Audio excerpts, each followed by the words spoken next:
Jordan Love at his best is better than Jalen Hurts or Jared Goff. Ooh.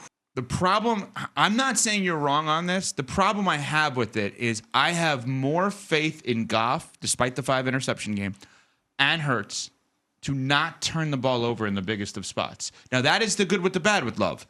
It's remarkable that this was a man that was trained by Rodgers and is more like Favre. But you also have more of a sample size with those two quarterbacks. Yeah, than you do with Jordan Love. Sure, and that's all fair. But when you look at the supporting cast around all three of those quarterbacks, I don't think there's an argument to be made that there's more evidence that Jordan Love has been able to elevate the play of those around him versus what we've seen from Goff versus what we've seen from Hurts. So that's Chris Canty of Unsportsmanlike on ESPN Radio, basically saying at his best, he believes that Jordan Love, the Packer quarterback, offers a bit more and is better than Jalen Hurts and Jared Goff, two quarterbacks that have been to Super Bowls. Keep that in mind. And two quarterbacks that have made playoff runs in their own right. For Jordan Love to be in his second season, essentially, after sitting around for 3 seasons behind Aaron Rodgers, and for us to declare this, I think is a little premature. I think that he has an opportunity to offer a little bit more than what the Jared Goffs and Jalen Hurts does of the world. But I think this is a completely unfair assessment to declare that Jordan Love already is better than Jalen Hurts and Jared Goff, two quarterbacks who have outplayed Mahomes in big spots in their own past, in their playoff spots. So from that, even Jalen Hurts in the Super Bowl played better than Mahomes in that game, lost the game, but it was an offensive-minded game. Jalen Hurts played great in the Super Bowl. He has taken them to a Super Bowl. What has Jordan Love done other than winning that playoff game last year, which is a great win, and they played terrific. And, San Francisco was a good enough game. But he hasn't shown you nearly enough. He's been entirely too erratic for my liking to agree with that statement. Agreed, and I want to give him the benefit of the doubt here for a second. I know he got hurt in that Brazil game, and maybe he's not 100%. That's the crutch I keep hearing from Packer fans is that he's not at 100% fine. And the team is still 9-3. As far as I'm concerned, I think Jordan Love still has to prove that contract. Love was supposed to be under contract this season. I thought it was a little foolish for the Packers to kind of just go all in while they still had another year left. I understand the whole conversation of you want to build around your franchise guy. You want to show your guy that you believe in him. They drafted him. The Packers do things differently. As a fan of a team who's been in quarterback hell my entire life, I envy the Packers and what they do. I just thought it was a little premature to give Love that contract. And I think that in games like tonight, you're really going to see if Jordan Love is up for the task of beating an 11-1 football team, a divisional opponent too. This is the biggest game of the season for the Packers as far as I'm concerned. That's a good. I think it's a big game. Obviously, it's a big game for the Lions too. It's a big game on both sides because of the division, but it's a huge game, I think, for Jordan Love. A chance for him to make a statement. And the Lions still have to deal with the Bills towards the end of the year. They have the third hardest schedule remaining, while the Eagles, on the other hand, have the 23rd hardest schedule comparatively. So the Lions have to go through a bit of a gauntlet here, and they're shorthanded at that. So this is going to be a tricky game at that. But to your point about Jordan Love, I think that's the bed the Packers made for themselves, is that if you're going to sit somebody for 2-3 years, all of a sudden you're going to have to make a bit of a decision on the contract. That's the sacrifice you make when you bench a quarterback for a prolonged period of time to make sure he is prepared when he finally is the starting quarterback.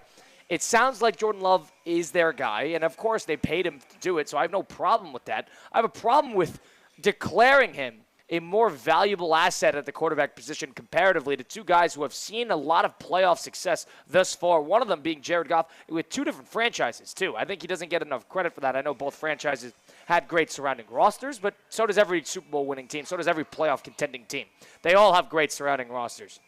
Jared Goff was able to do it with the Los Angeles Rams, and he was able to do it last year to a degree with the Lions. He's probably going to do it again this year. Jalen Hurts, on the other hand, Jalen Hurts has had more big-time Jalen Hurts games, in my opinion, comparatively to what we've seen. They're both complimentary guys, but still. I think with Hurts' ability to run, and I understand a lot of Hurts' runs are from the goal line. A lot of them in years past was that quote-unquote tush push. But I would take Hurts' improvising skills on the run, I think, over Love and Goff, even though Love has shown – and I used to say this about Rodgers early on in his career. Rodgers was a magician He wasn't the fastest guy. He wasn't the most athletic guy, but he was a magician in the way he moved around the pocket. Savvy. He was a savvy player. And eluded pressure. I see a little bit of that from Jordan Love, but I'm with you. I think we all need to pump the brakes a little bit on Love, and I think it's a little unfair to him right now, right? I mean, he's played a year and a half of NFL football. He's started a year and a half of NFL football so far, and I think what Packer fans kind of are ignoring a little bit too. I mean, the Malik kid looked well. Malik Willis was the quarterback of this team and was able to win games. I understand that both of them were at home, but I don't want to say it's a plug-and-play offense. I think that'd be a little unfair to Love too. But I think it's unfair to him for us to go to these lengths for him right now. Let's give him a couple more years and check back in. But I do think it was a little premature on that contract, and they maybe could have waited a year and got players elsewhere and gone for it a little bit this year. But, a 9-3 football team, you could hardly complain. Well, they have gone for it. They got Josh Jacobs in there. They got Xavier McKinney in there. The safety helped, and I think when you look at it, McKinney might be one of the better signings we've seen in the NFL this year. Well, same with Jacobs, too. Jacobs is the focal point of that offense. So in terms of going for it, I wouldn't say that they haven't gone for it. They are going for it. And this is their moment. This is their time.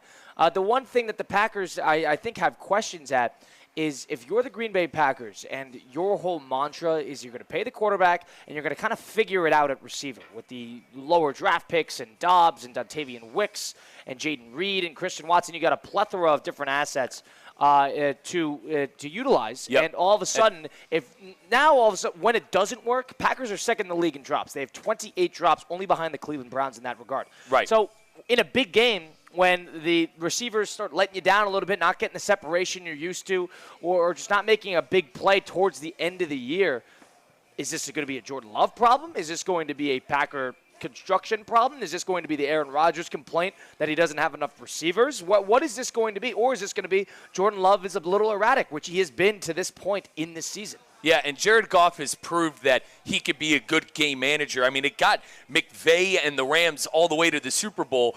But Colin, I am hard on Goff. I don't know if Goff can win the big one. I understand he was young in his career, and I'm starting to come off this a little bit.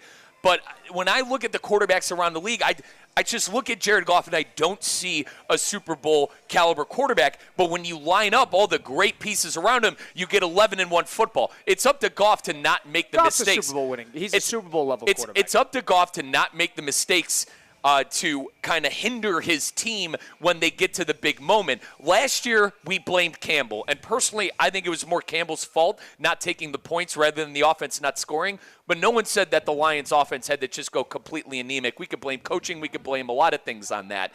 If I had to pick one of the three between Hurts, between Goff, between Love, I would go with Jalen Hurts right now. That would be my vote. I'd go Jalen Hurts, Jared Goff, Jordan Love, just because I need to see more from Love. Hurts and Goff have 3+ seasons of starting quarterback seasons in the NFL. Goff is a veteran at this point. So I think it's really unfair for us to do this stuff with Jordan Love right now. Let's give the young man a couple years. Let him do that. Let him ride out that contract, even though, as I've been saying, it was a little premature. Let him play out that contract. Let's see how this thing goes, because if we know one thing, Green Bay knows quarterbacks.